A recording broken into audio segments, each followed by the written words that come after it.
You think someone like you has $1 million just sitting in an account here? Prove it, or get out. The branch manager's voice rang across the marble-floored lobby, loud enough for every customer in the bank to turn and stare.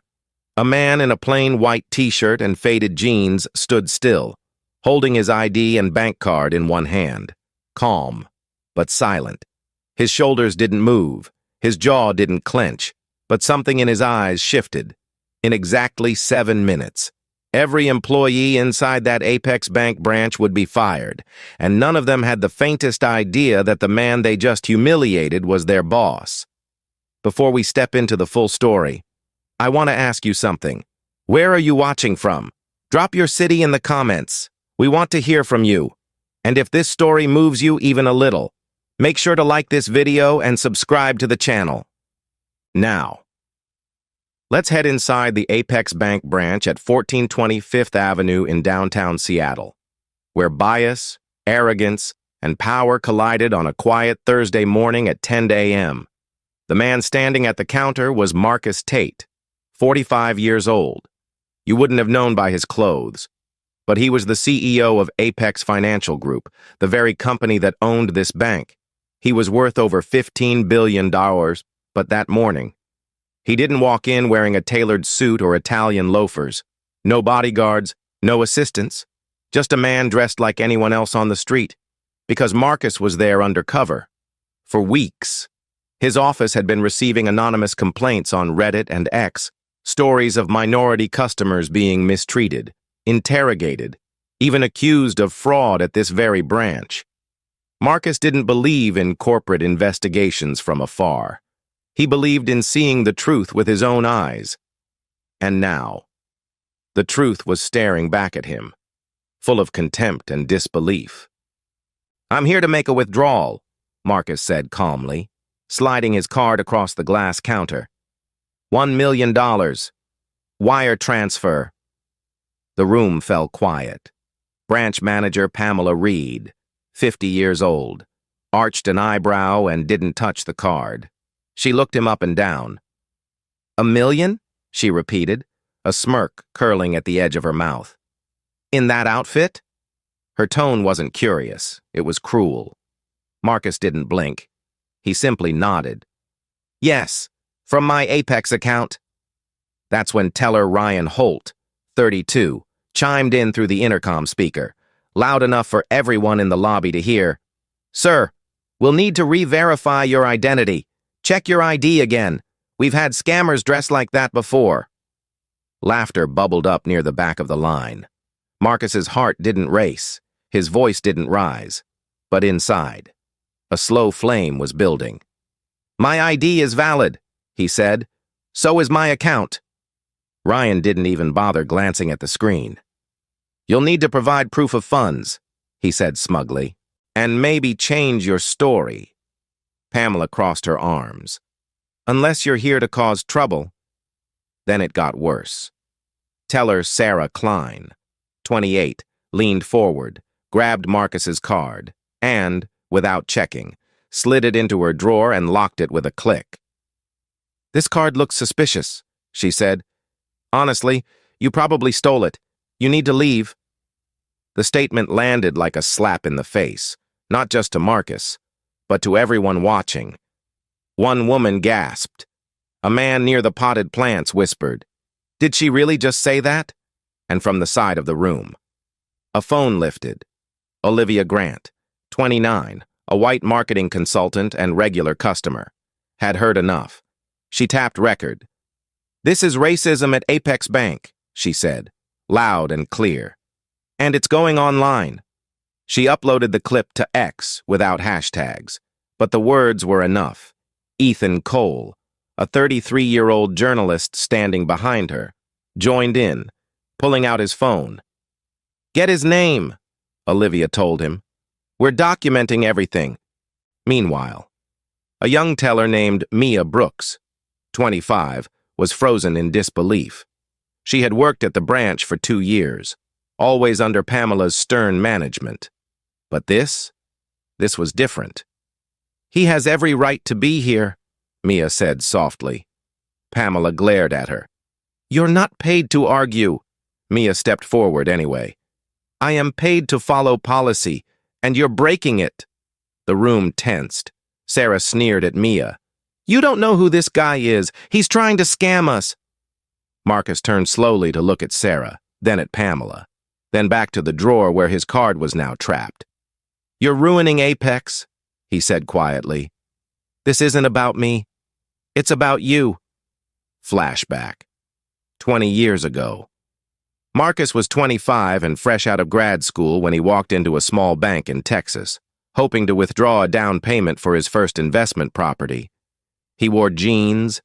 He had an honest smile. But the teller didn't see potential. Only a young black man dressed like a thug.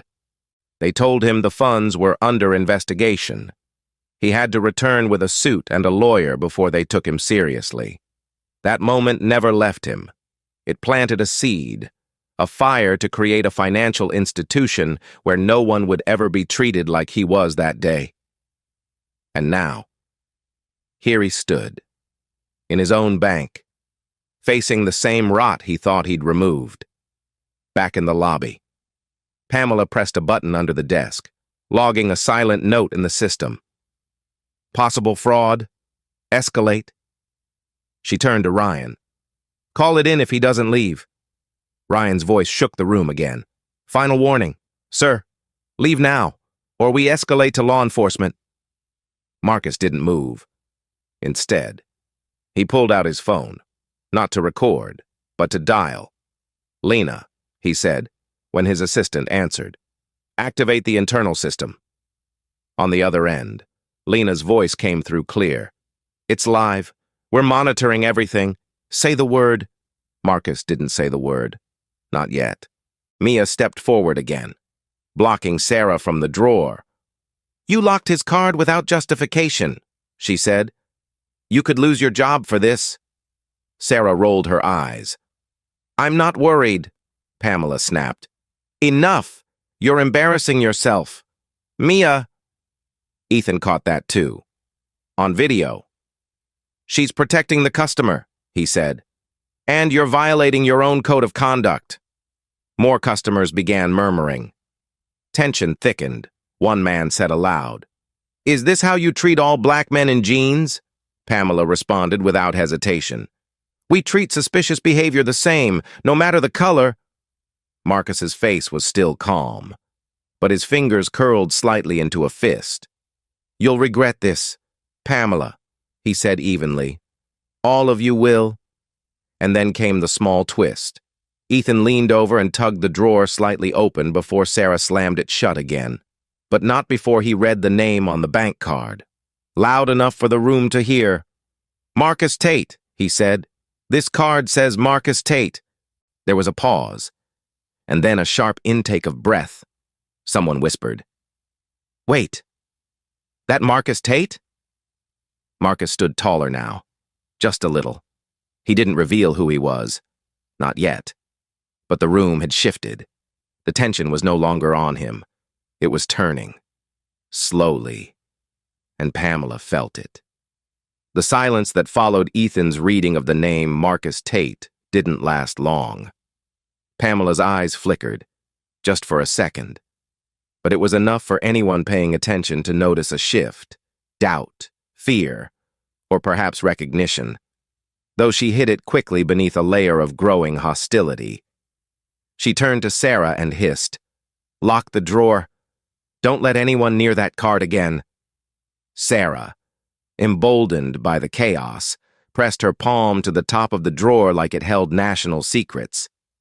This card's suspicious, she snapped again, eyes darting toward Mia. And so is he. We asked him to leave. That's final. Then, her voice rose, sharp and cutting through the lobby. You heard me, sir. Leave now. The word sir was laced with sarcasm. Ryan didn't hesitate this time. He stepped around the counter, his hand gripping Marcus's elbow tightly. Let's not make this harder than it has to be, he said through clenched teeth. This isn't a place for you to act out. Time to go. Customers began gasping. Some stepped back, unsure whether a fight was brewing, while others stepped forward, offended at what they were witnessing. "He's a client," one man shouted, pulling out his phone. "You can't put hands on him!" But Ryan, fueled by Pamela's silent nod, kept his grip. "You don't belong here," Sarah muttered under her breath, just loud enough for Marcus to hear. That did it. The final spark. "Let go of me," Marcus said, calm but thunderous. "Now!" At the same moment, Mia shoved her way between Ryan and Marcus. "You can't touch him," she cried, voice cracking with emotion. "His account is valid. You haven't even looked at the screen." Ryan's face reddened as if being challenged by a junior teller added insult to injury. "This isn't your call. Mia!" Pamela snapped. "He's a fraud. You'll find that out soon enough." And then, an explosion from the far side of the lobby. "This is injustice!" shouted Ethan, now live streaming to Reddit. His voice cut through the tension like a blade. "They're physically removing a customer with no evidence. This is racism on full display at Apex Bank." The live stream picked up gasps, overlapping voices, even the squeak of shoes as more customers stepped in to block Ryan's path. Olivia added in, "The whole country's going to see this." A woman in a blue dress near the door muttered, "This is exactly what happened to my brother." The temperature of the room had changed. The story was no longer confined to marble floors and glass partitions. It was bleeding into the world beyond, through screens and cameras and shared outrage. Flashback. Marcus, age 15. He had walked into a small local branch with his grandmother's savings bond in hand. The teller looked at his dark skin and oversized hoodie, then asked if he was running an errand for someone. When he said no, that it was his grandmother's. The teller called over a manager to verify. They never cashed the bond. His grandmother had to come in herself, even though her name and signature were on the certificate. That humiliation burned into his memory, the sting of being questioned, dismissed, invalidated. And now, all these years later, the same flavor of doubt was being served to him, only this time, in a bank he owned, back in the present. Marcus didn't resist, but he didn't move either. "I came to withdraw my money," he said. "You've now accused me of theft, taken my card, and put hands on me. This will not go unanswered." Pamela rolled her eyes. "Oh, please. You're a threat, and we're following protocol." "Protocol?" Mia snapped. "No, you're abusing power." Pamela leaned toward her and lowered her voice to a whisper meant only for Mia. "I warned you once. Keep this up and you're next." Mia blinked, stunned. Then her expression changed, like something inside her had cracked wide open. "I've seen you do this before," she said aloud, her voice no longer trembling. "Last year, a black customer asked to speak with a loan officer. You made him wait an hour, then denied him without checking his file." That made Pamela flinch. For the first time. Her mouth didn't move. Olivia stepped closer. "Wait, you've had complaints before?" Mia nodded. "And she buried them." Customers began murmuring louder. One older man said, "You people think you can do anything behind a title," another woman added. "My dad's account was frozen here last month without cause." And then Ethan, still streaming, spoke directly into his phone. "For anyone watching, this isn't an isolated case. This is systemic, and this branch is a problem." Marcus, hearing that, turned slightly to face the room. Not as a CEO, not yet, but as someone who had lived the experience too many times. "They think they're untouchable," he said, not to Pamela, but to the people watching. "They believe appearance equals legitimacy. They've mistaken arrogance for authority." At that moment, Lena's voice came through the phone in Marcus's pocket, quiet but steady. "Internal system is live. Marcus, we're capturing audio and customer testimony. You have full authorization." He didn't answer aloud. Instead, he looked at Sarah. "Return my card." Sarah froze. "No, return it," he said again. eyes hard now, no longer soft-spoken. "You've made your point? You've crossed every line?" She shook her head. "We're not done here." Olivia pointed a finger at her. "You should be. You're being recorded right now," Ethan added. "Reddit's watching. Thousands are tuning in. You're going viral." Pamela looked panicked for just a moment, then snapped. "Everyone put your phones away." But no one listened. Instead, the crowd grew bolder. One woman said. "You owe him an apology," another man asked. "Where's corporate?" Pamela barked. "We are corporate." Marcus smiled faintly. "Not for long." Ryan, still standing beside him, hesitated. "This is going too far," he muttered to Pamela. "We can't keep pushing this." But Pamela ignored him, raising her voice again. "This man is not who he says he is." That was when the medium twist struck. Mia stepped forward, trembling but brave, and pulled up the system on her side screen. "I looked him up," she said, voice loud and clear. "His account is real, and it's massive. He's not just a client, he's a top-tier executive account holder." Silence. Pamela's mouth dropped slightly. Ryan stared at the floor. Sarah's face went pale. Olivia let out a breathless, "Oh my God!" And then Marcus spoke again, still holding his phone in his hand. "You're going to regret this. Not because of who I am, but because of who you've chosen to be." And now, I want to ask you, if you had been standing in that lobby, hearing Marcus being called a fraud, being shoved out, having his identity stripped away, what would you have done? Would you have spoken up? Would you have stood between him and the door? Let us know in the comments. Your voice is powerful, and the story's only just beginning. "Security code red," Pamela barked, her voice cutting through the chaos like a whip. Even though no security officer existed in that branch, it was a bluff, a final scare tactic to push Marcus out. "Remove him now," she screamed. Eyes locked on Ryan, but Ryan's hesitation was showing in his shoulders. Still, he obeyed. He lunged forward again and shoved Marcus hard in the chest, forcing him back toward the glass doors. "He's a fraud!" Sarah shouted through the intercom speaker, her voice booming through the entire lobby like a public announcement. "This man is impersonating a client. Do not assist him." Customers froze, horrified. One elderly woman stepped away from the teller line and clutched her purse. "What is happening here?" she whispered to no one. Marcus stumbled backward one step, just one, and steadied himself. He didn't yell. He didn't lash out. He just raised his eyes toward the intercom speaker and exhaled slowly, as if steadying the volcano inside him.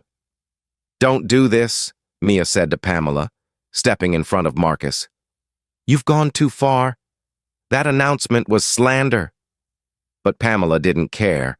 Her voice had risen to a fever pitch. "I run this branch. Not some man off the street pretending he owns an account. We don't serve people like him." At that moment, the final fuse was lit.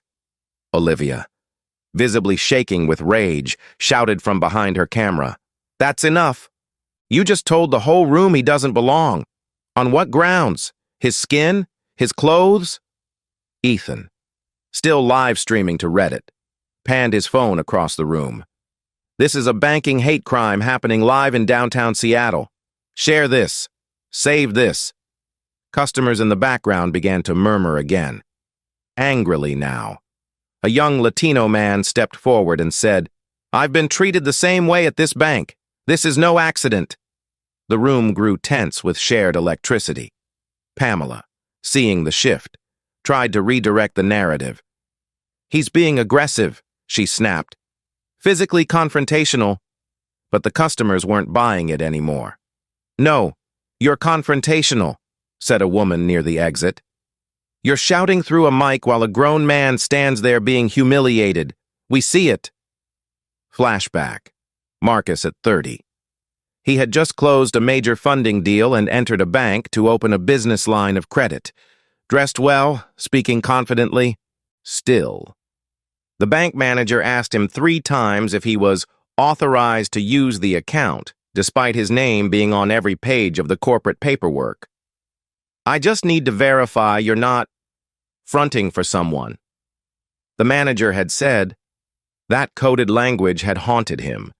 It reminded Marcus that no amount of success would insulate him from the assumptions underneath the surface. That same doubt was echoing again now, this time over loudspeakers. Back in the lobby, Marcus's voice was no longer calm. It was firm. You've slandered my name. You've violated banking protocol. You've taken my card, refused service, and humiliated me in front of this entire lobby. Ryan's grip loosened. He stepped back, uncertainty clouding his face. I just followed orders, he muttered. You put your hands on me, Marcus replied. You physically pushed a client? Mia stood beside him, trembling but fierce.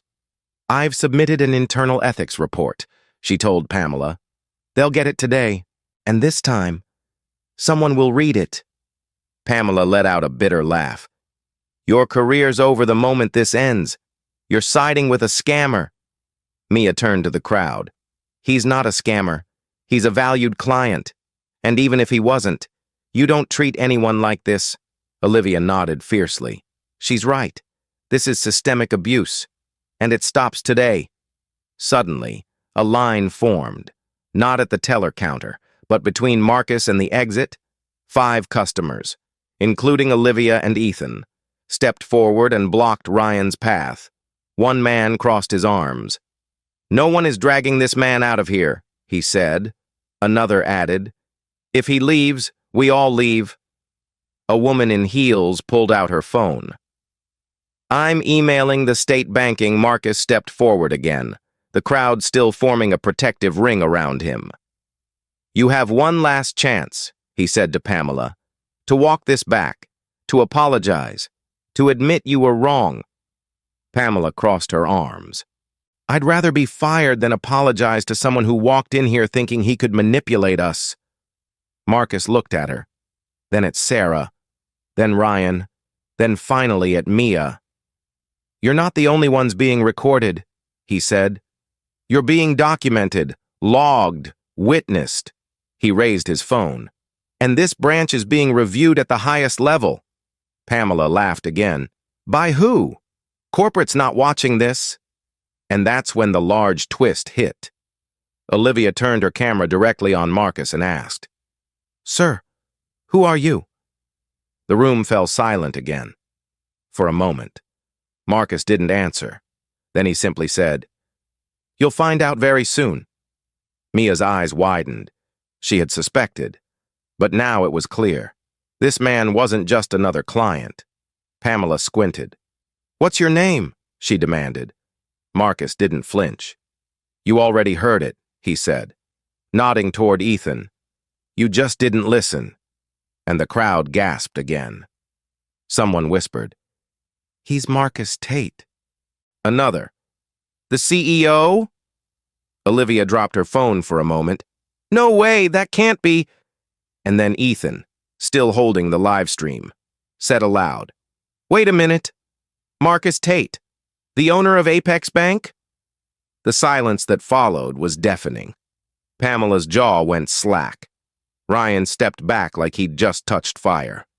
Sarah staggered toward the drawer and fumbled for the key. No, she whispered. This is a setup. Mia exhaled sharply, tears rising in her eyes, not of sadness, but of vindication. Olivia turned her phone to the crowd and said, You're watching the moment a bank branch tried to expel its own owner, for looking like he didn't belong? Marcus looked around the room, not with arrogance, but with something deeper, a kind of grief.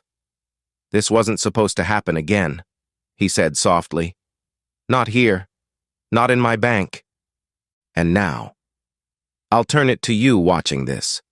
What would you have done if you were standing in that branch at that very moment? Would you have stayed quiet? Or would you have stood between Marcus and the people trying to erase him? Leave your answer in the comments, and let the world know. Silence helps no one. The air inside the Apex Bank lobby had turned electric, dense, volatile, and moments from combustion. Pamela's confidence was cracking, but she wasn't done. "This is an impersonation scheme," she yelled, desperate now, her voice thin and frantic. "He's not who he says he is. Do not listen to this man." She turned to Ryan with a jerking nod. "Push him out, now." Ryan didn't move. He looked like he wanted to disappear into the floor, but Pamela barked again, louder this time. "Move him!" And Ryan obeyed. His jaw clenched, his hands balled into fists, and he lunged forward, harder than before, slamming his forearm into Marcus's chest and driving him back toward the entrance. The room gasped. A ripple of voices surged in protest. Chairs screeched. Phones lifted. "Hey, get your hands off him!" someone shouted from near the front desk. But the damage was already done. Marcus stumbled back, colliding with the glass door, breath catching in his throat. Mia ran forward instantly, shielding him, hands outstretched. "Stop it!" she cried. "He's your CEO!" Her voice cracked, but it carried. For a split second, the entire room froze. Ryan's hand dropped. Sarah stood still, frozen in disbelief. Pamela's lips parted. "What did you say?" she whispered. Mia turned slowly to face her boss. "You heard me. That's Marcus Tate, the owner of Apex Bank. The man whose card you locked away like stolen property. The man you tried to shove out of his own branch." Olivia's camera was trembling now, not from her hands, but from the sheer energy surging through the room. Ethan muttered, "Oh my God!" into the live stream. "It's real. She just said it. She confirmed it." And the lobby erupted. Customers began shouting, not in confusion anymore, but in rage. "He's the CEO? You tried to assault your own CEO?" one man yelled. "You need to be arrested," said another. A young woman in a green blazer stepped between Marcus and Ryan and held up her phone like a shield. "You're not touching him again." Two more customers flanked her. A line was forming, not just symbolic, but physical. A barrier of ordinary people, angry and ashamed to have witnessed what they just had. Pamela tried to reclaim authority. "Everyone calm down, you're disrupting operations." But she couldn't finish, because a voice cut through the lobby. Lena's voice, still on the open call with Marcus. "Marcus," she said, "we've activated the incident log. Everything is being recorded, time-stamped, and preserved. We have the footage. You have board authorization to proceed." Marcus didn't move. Not yet. He looked around the room, at the customers, at Mia, at the faces staring back at him, not with pity, but with fire. This was no longer just about him. This was a reckoning. Slowly, deliberately. He stepped away from the door, toward Pamela. "You pushed me once," he said softly. "Then twice. You had every chance to de-escalate, and instead you doubled down. You used that speaker to humiliate me. You ignored protocol. You weaponized race. And now you're going to face the consequences." Pamela looked like she'd been struck. "You're bluffing," she stammered. "You wouldn't come in here dressed like that. You wouldn't pretend." Marcus's voice dropped to a whisper. "I didn't pretend. I came as a customer. I came because I wanted to believe this branch had changed. But it hasn't. You're still who you've always been. Just bolder now, because you thought you were safe." He turned to Ryan, who had taken several slow steps back toward the teller line. "You shoved me twice. You escalated without checking a single fact." Ryan's lips parted, but no sound came out. He looked at Sarah for support. She turned away.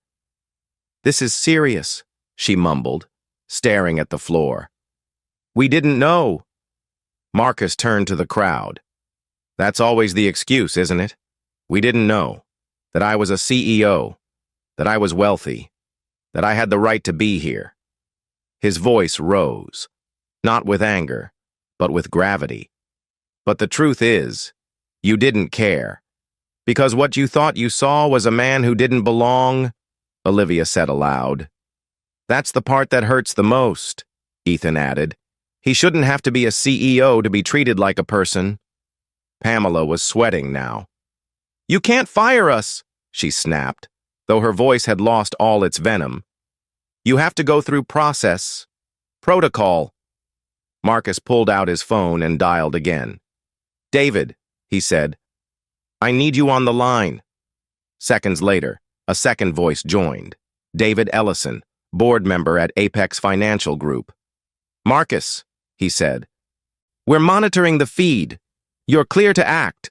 Board has voted to support full executive authority under your discretion. Pamela blinked rapidly. What does that mean? Marcus didn't answer her directly. He stepped beside Mia and looked her in the eye. You've been brave today, and principled. You're the kind of leader this bank needs. Then, turning to Lena over the phone, he said, begin processing staff terminations for Apex Seattle branch. Pamela Reed, Ryan Holt, Sarah Klein, effective immediately. Lena's voice was calm but firm. Confirmed. Processing now. Digital access revoked. HR has been alerted. Gasps swept through the room. Sarah actually staggered back against the counter. You can't do this, she said. This is insane. Mia stepped forward. No, it's justice. And then came the very large twist. Ryan, pale and shaking, looked directly at Marcus. There's something you need to know, he said. Pamela told us not to serve certain customers. She had a list. She said to delay service for anyone who looked off. The room fell silent again. Pamela's face went white. That's a lie, she shouted. He's trying to save himself. But Ryan shook his head. It's not. It's all true. She said the bank didn't need those kinds of accounts. She said if they got upset, just stall, then call escalation. Olivia gasped. You had a playbook for discrimination? Ethan's voice trembled. This is bigger than just one day. Marcus stepped forward slowly. Thank you. Ryan, he said, voice icy. You still lose your job, but your honesty might keep you out of court, Pamela screamed. This isn't fair, you can't believe him. But the crowd already had. A woman near the door shouted, We knew this place was toxic. Another man added, He's exposing it in real time. We're watching justice happen. Lena's voice returned. Media has picked up Olivia's video. It's spreading fast. And Marcus, standing in the center of that lobby, didn't look smug. He looked tired, but resolute. This isn't about revenge, he said to everyone listening. This is about integrity. No one should be treated the way I was treated today. Not me, not anyone. And starting now. Apex Bank is changing. Customers broke into applause, not thunderous, but steady, respectful, earned. Marcus turned to the remaining tellers. If you've been silent until now, that silence won't protect you much longer. Make your choice. And with that, the tide fully turned. The branch wasn't a bank anymore. It had become a courtroom. The jury was the public. The sentence had already begun. Pamela Reed was still stammering denials when Marcus stepped fully into the center of the lobby, his plain white t-shirt now seeming like the sharpest suit in the room. There was no podium, no microphone, yet his voice cut through the glass and marble like a court ruling. I am Marcus Tate, he said, calm and unmistakable. Chief Executive Officer of Apex Financial Group, 35% shareholder, owner of this building, this branch, and the chair you're standing behind. Pamela. The silence was total. Even the clack of a pen dropping at teller station 3 rang like thunder. Customers stood motionless. Sarah froze like she'd forgotten how to breathe. Ryan's jaw dropped. Pamela's face turned ashen, but she still tried to speak. This is not possible. You tricked us. You came in. Marcus raised a hand, not to silence her, but to spare the lobby from another second of her excuses. I came in the same way every customer comes in, he said. Unarmed, unescorted, dressed in ordinary clothes, hoping to be treated with the same basic dignity you'd give a stranger. What I got was suspicion, contempt, and then violence. And I want every person in this building to remember that, because it ends now. His phone remained in his hand, still connected to Lena, still recording. Lena, he said evenly, you may now proceed. Her voice, cool and exact, echoed back through the speaker. Pamela Reed, branch manager, Ryan Holt, teller, Sarah Klein, teller. Your terminations are being processed effective immediately under CEO Emergency Authority. Section 9C, digital credentials deactivated, HR notified, regional security notified. Pamela lurched forward, as if to protest, but her monitor blinked black behind her. Her access revoked in real time. This is illegal, she cried. You didn't give notice. There's no investigation. Marcus turned to her. You ran the investigation yourself the moment you chose to profile me. You conducted the trial when you humiliated me over a speaker. And you executed the sentence when you tried to physically eject me from a bank I own. You just didn't know I was watching. Ryan didn't say a word.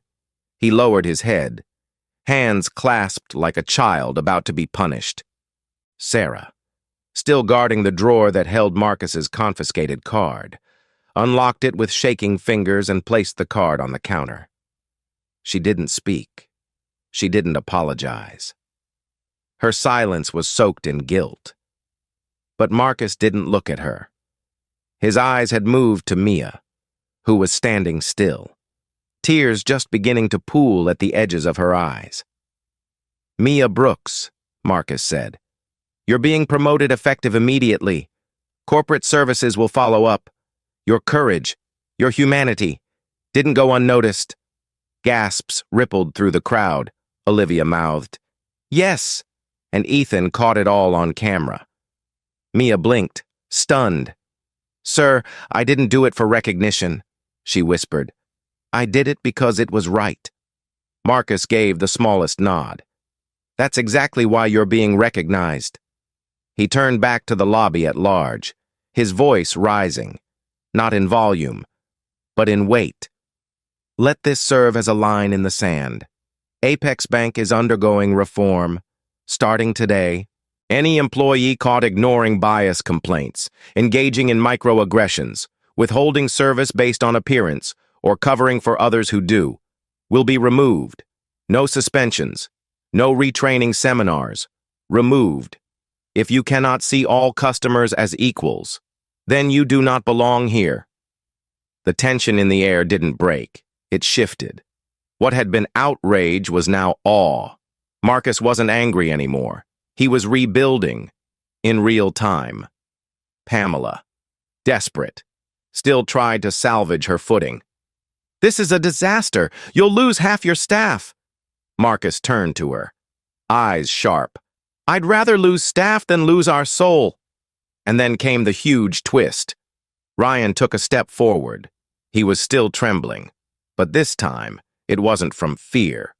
It was from release. Mr. Tate, he began, not daring to meet Marcus's eyes. I need to say something. On the record. The room hushed again. Marcus gave a nod. Speak. Ryan cleared his throat. And for the first time since the morning began, his voice sounded human. Pamela instructed us to delay service for certain customers. She didn't call it profiling, but we knew. She'd say things like, make them wait. See if they're serious. If they don't dress right. They don't bank right. And she told us to tag accounts for review if they looked suspicious, which meant anyone who didn't look like the investors she was used to seeing. Pamela gasped. "You coward!" she screamed. "You agreed with me. You said the same things." Ryan nodded. "And I regret every one of them, but I'm not letting you lie anymore. You made it policy." Marcus didn't react immediately. He let the silence absorb Ryan's confession. A few customers whispered to each other. One woman muttered, "This explains everything I went through here last month." Another nodded. "They lost my check for 3 days." Marcus spoke slowly. "Thank you. Ryan, your confession doesn't erase what you did, but it reveals what was hidden. That's something." Ryan's eyes dropped. Pamela looked like she might scream or cry or collapse. She settled for none of the above. She simply turned and walked toward the back door, only to find it locked, access revoked. Sarah stood there too, ashen, saying nothing. The door wouldn't open for any of them anymore. They weren't part of Apex. Not anymore. Then Lena's voice returned. "Marcus, update from PR. Olivia's video has reached 200,000 views in under 20 minutes. It's been picked up by Seattle Daily, Northwest Consumer Rights, and a financial equity watchdog group. We're in the headlines." Marcus nodded. "Let them watch. Let them see what accountability looks like." He turned to the lobby, to the stunned customers, to the tellers still at their stations, hands off their keyboards. "This isn't just a message to Apex Bank. This is a message to every institution that thinks silence protects power. That shaming someone in public based on skin, clothing, or zip code is just standard procedure. Those days are over." He walked to the counter, picked up his card, and placed it into his wallet. He didn't demand service. He didn't reclaim the million. He didn't need to. His presence had already transformed the space, not through rage, but through reform. "We will rebuild from here," he said, "but not with the same foundation. That foundation just cracked wide open." Then, almost as an afterthought, he added, "Sarah Klein is banned from any future rehire at Apex or any of its partners. Her file will reflect this incident in full." Sarah looked like she'd been slapped. "You can't do that," she whispered. Marcus met her eyes. "I just did." And in that moment, the balance of power in the room shifted for good. The applause that had erupted after Marcus fired the branch staff faded into a heavy, expectant hush. Like the moment before a verdict is read, no one moved. Marcus remained standing in the center of the lobby, his tone now even, deliberate, measured. "Effective immediately," he said. "This branch is under operational lockdown. No further transactions will be processed today. All appointments canceled. The only business being conducted here right now is justice." Behind him, Lena's voice echoed through his phone again. "Operations paused. Access to internal systems limited to CEO and designated personnel. Reform template deployed to Apex Seattle branch." Then came David Ellison, the board member, chiming in on the second line. "Marcus, media's now reporting live. I've authorized the PR response. You're cleared to proceed with structural reform." Marcus didn't look rattled. In fact, he looked calmer than he had all morning. "This isn't about punishing a few people," he said, turning slowly to face the stunned tellers still at their stations. "This is about restoring integrity. We cannot afford to leave this culture intact, not even in the corners." He turned to Mia. "You'll be working with corporate compliance directly. Starting today, I want a full review of every discrimination complaint logged here since 2020. No file stays buried." Mia nodded, stunned but steady. "I'll handle it." Customers broke into murmurs of approval, some filming again, others whispering their support. But the moment of resolution was short-lived, because what came next ripped open something far deeper. as Marcus approached the teller line. Sarah gone. Pamela locked out. Ryan silent. One of the remaining employees, a teller no older than 23, raised a hesitant hand. "Sir, I think you should know something." Marcus turned to him. "Speak freely." The young man glanced nervously around the room, then back to Marcus. "Last fall, Pamela had a policy. She called it selective screening. It wasn't on paper, but she told us, verbally, that certain clients should be treated with extra scrutiny. She never said it directly, but we all understood who she meant." The room stilled again. Ethan lowered his phone just slightly, his eyes widening. Marcus said nothing, only waited. The teller continued. "There were at least 3 written complaints from customers who said they felt racially profiled. One was a black business owner who came in to deposit revenue. The other 2 were Latino and Filipino clients. Pamela told us to delay their transactions, then later told Ryan to remove their names from the follow-up queue." Marcus's stare shifted sharply toward Ryan. "Is that true?" Ryan hesitated, but the moment had passed for hesitation. "It is," he admitted quietly. "We didn't log the complaints. We shredded them." Several customers gasped. "You destroyed formal complaints of discrimination?" Marcus's voice was still steady, but cold now, steel wrapped in silk. "On whose order?" Ryan swallowed hard. "Pamela's. Always Pamela's," Olivia muttered. "This wasn't just bias. This was a cover-up." Ethan nodded. "This is a civil rights violation in a suit and tie." Marcus stood straighter. "Lena," he said, "I want every branch's complaint logs for the last 24 months cross-referenced with staffing records and executive overrides. If there's a pattern, find it." Lena's answer was immediate. "Already in motion. Compliance is escalating it." The weight of the moment settled over the room again. But this time, it wasn't just the people inside the bank who were listening. The phones in customers' hands were streaming, posting, sharing everything, not for clout, but for truth, for exposure, for justice. Marcus looked around and saw it in their faces. Black, white, brown, young, elderly, each of them seeing a piece of themselves in what had just happened. And he wasn't finished. "This was never just about a $1 million withdrawal," he said softly. "It was about something far more valuable. Accountability, decency, fairness." He turned to David over the phone. "We're not just firing people anymore. We're restructuring from the inside. New training, new accountability teams, an internal whistleblower fund, and every complaint, every last one, will be seen." David replied without pause. "You have full board backing. The message is clear. Bias isn't just bad optics, it's bad banking." Marcus nodded once. "Then let's build a new foundation." 3 days after the incident at Apex Bank's downtown Seattle branch. The video had passed 9 million views. Every major outlet had run it. Headlines used phrases like "CEO profiled in his own bank" and "justice in real time." But Marcus Tate didn't do a single interview. He didn't sit for a morning show. He didn't post a statement on X. He went back to work, quietly, strategically.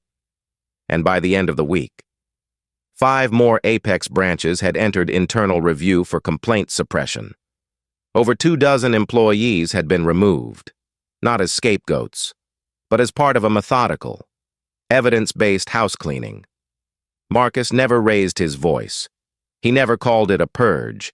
He called it realignment.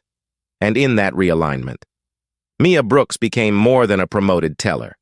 She became the face of Apex's newly formed Equity Integrity Team, a rotating group of frontline employees empowered to review, report, and correct bias incidents from the inside out. She stood up. Marcus had said simply at the press conference he finally gave 2 weeks later. "When standing up came with risk, that's the culture we're building." But not everyone applauded. There were protests. Some calling the firings hasty, others saying Marcus was weaponizing race, but the facts were solid, the patterns undeniable, the stories real. Marcus let the policies speak for themselves.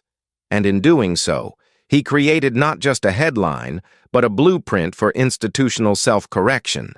And yet, beneath the reforms, beneath the headlines, beneath the applause and backlash, something deeper remained unresolved until the final twist emerged. It came not from Ryan, not from Sarah, not even from Pamela. It came from an anonymous tip sent to Lena's office 3 weeks later, a former regional manager, now retired, who admitted that Pamela's pattern of discrimination had been known for years, but never acted on. Why? Because, as the tipster wrote, she kept minority accounts low risk. They didn't ask for loans. They deposited. They rarely challenged her decisions. She kept the branch numbers stable by managing out high-contact clients. No one wanted to rock the boat. The revelation sent a deeper chill through Marcus's office than anything that had happened in that lobby. It wasn't just one bad manager. It was a tolerated system. A quiet, complicit culture where discrimination wasn't shouted. It was baked in. Denials made with smiles. Bias hidden beneath spreadsheets. Marcus closed his office door and read the email twice. Then he called Lena. "We're going national," he said. "Not just internal reform. We're launching the Diversity Access Index. I want every Apex bank scored, not by profit, but by trust." Lena paused on the line. "That changes everything," she said. "Exactly," Marcus replied. 3 months later, that change became visible, quietly, but powerfully.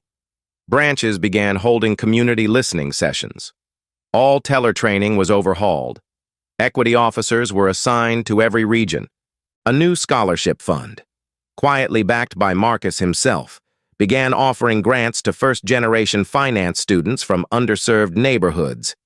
And at the heart of it all, Marcus remained still, focused.